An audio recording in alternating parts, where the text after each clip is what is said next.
Yo, what's up YouTube, it's Sully and today I'm going to be bringing you the best high round strategy guide on the DLC full map Reckoning. So to get straight into it, this is the loadout I'd recommend that you use. I'd actually recommend starting off the match with the Maelstrom. This is going to be very powerful and help you get through them early rounds as fast as possible. Here's my attachments if you want to copy them.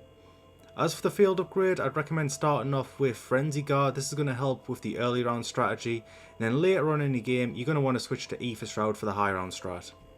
Moving on to the augments now, like I mentioned earlier, you're going to want to run Frenzy Guard for your early round strategy, and for the augments I'd recommend Frenzy Fire and Extension. On double tap I would recommend double standard and double play. This is going to help out massively when you're camping with the Maelstrom.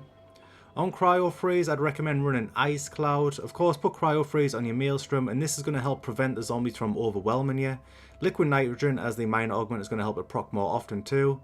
Along with that I would recommend running Citrus Focus and Chillberry on Elemental Pop too. This is also going to help increase the proc chances of Ice Cloud on Cryo Freeze. When you switch over the high round strategy I would recommend running Void Sheath and Extra Charge on Ether Shroud. This is going to help take down the Klaus boss.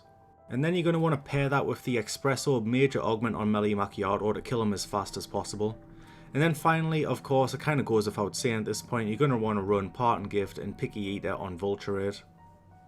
When it comes to the weapons for this strategy, you're going to want to upgrade the Maelstrom, the knife for when you're taking down the bosses with Void Sheath, and of course you're going to want to get yourself the Wound Weapon and upgrade the Empath, that's the green variant.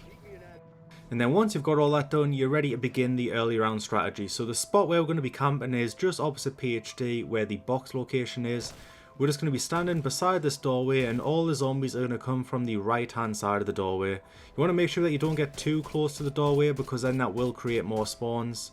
Just stay about a meter back and the zombies should all just come through at this angle right here.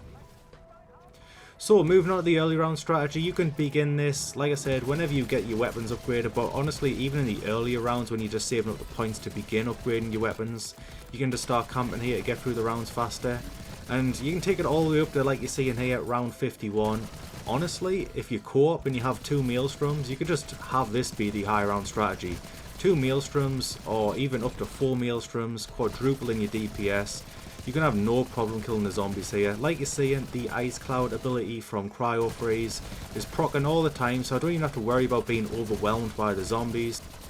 In this clip I am running Ether Shroud, but I think that's because I just switched for it a couple rounds ago because killing the Klaus boss got a little bit sketchy. Before that I was using Frenzy Guard to help kill the Klaus boss and maintain the good round speed at the same time. And of course just in general just speeding up the rounds for not having to reload. So when it comes to taking down the Klaus boss, I'm going to show you 3 different ways that kind of scale with the rounds and how to take them down very quickly. The first way you're going to do for the early rounds, which is going to be about 1 to 40ish, you're just going to take him down with a Maelstrom. So he has 2 weak points above his shoulders. When you destroy them you get massive damage. You're able to just take him down quite quickly. Ideally if you have any black hole bombs, just chuck them down, that way you don't have to worry about the zombies pushing you and it should be an easy kill. The second way that I'm going to show you on how to deal with him is going to be the Death Machine. The Death Machine absolutely shreds him. It'll kill him in about 4 seconds of shooting him, and then when the second phase comes out it only needs about a second of shooting him to finish him off. As you can see, he's already dead, and this is just going to be the faster way of killing him and the fastest way of maintaining good round progression speed at the same time. Because moving on to the third way now, we're going to be using Void Sheath, and the only downside about this is when you pop Void Sheath, of course you're in Ether Shroud, the zombies are going to de-aggro you, you're going to run away, you're not getting any zombie kills, you're not progressing the round at all, but this is a very good way to take down Klaus, as you just seen. So moving on to the high round strategy now, at this point we're basically going to retire the Maelstrom. We're only going to use that for Insta Kills and use the Wonder Weapon to kill the majority of the zombies during the regular rounds. So at the beginning of the round, while you're waiting for all the zombies to get to the doorway, you can get like 3 or 4 good charge shots on this wall spawn right here, getting a nice head start on the round. And then from this point you're going to want to change your shooting position to just shooting at the doorway. When the zombies come running through the doorway, it can be easy to shoot a zombie that's running straight at you. But really what you want to do is you kind of want to move left to right and just keep trying to find that sweet spot of shooting the doorway. That way you're really maximising the amount of zombie kills you're getting, and at the same time you're keeping the zombies pushed far back enough to the point where they're not always hitting you. If you ever get in a bad situation where you're taking a lot of damage, or if you need to reload your Wonder Weapon, I would recommend throwing down a shock charge. You're going to get loads of shock charges on the floor because of the Picky Eater augment on Vulture, so you don't have to be too stingy when you're using them. Also, the parasites can be a bit tricky to kill. Sometimes they'll just fly by the wonder weapon's blast wave and get killed, or they'll actually fly into it if they've already made it past it and kill themselves that way. But there's other times where they'll actually gather up on the right hand side of where I'm looking right now, and they'll just kind of like sit back there and take pot shots at you the whole time. That's why I'm running Stamin-ups. So rather than look to the right and try and shoot one by one all the parasites that are built up, you can just chuck a Stamin-up down and it'll blow them all up. Additionally, sometimes you'll have a large cluster of zombies stuck at the doorway. For example, let's say a Doppelganger runs through to the doorway and just is getting stunned by the wonder weapon, and the zombies are just outside of the reach of the wonder weapon. They'll form a big cluster. When this happens, you can just throw Stamin-ups at them and blow them all up and help progress around even faster that way too. And that's going to be the end of this round. So these rounds do go by pretty quickly, and it's really not that hard too. So I'm going to quickly touch upon the Insta Kills now. You do actually want to keep the Maelstrom for this. You don't want to switch to Patter Punch GS45s, for example, as the Maelstrom is going to get you more kills. Even though it's a shotgun, it still has basically infinite range. So when I'm shooting down this hallway here, the bullets are still going all the way down the hallway, all the way at the back wall, shooting the spawn down there too. So the Insta Kills are going to be very fast. Always make sure to pick them up and use the Maelstrom on them. And finally, moving on to the retirement strategy, which is just basically going to be, once you've built up enough salvage, you can spam enough mutant injectors to get to whatever your round goal is.